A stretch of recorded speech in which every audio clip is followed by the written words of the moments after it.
સૌપ્રથમ કેસુડાના ફૂલ લીલા હોય અથવા તો સૂકા હોય તેને છે એ સારી રીતે સાફ કરીને ગરમ પાણીમાં નાખીને ઉકાળવાના છે.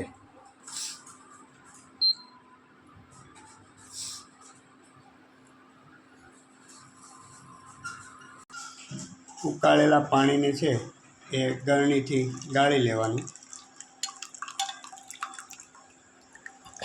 સોપ બેઝના નાના નાના ટુકડા કરો.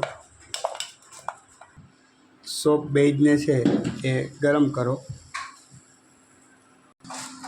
કેસુડાનો રસ છે જે બેઝ ગરમ થઈ જાય પછી એમાં અંદર નાખી દો.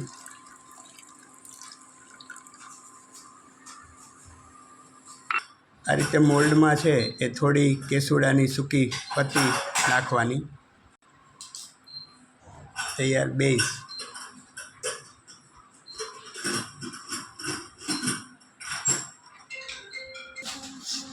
15-20 મિનિટ પછી છે એ આ રીતે ટ્રેમાંથી તમે છે એ બહાર કાઢી લો.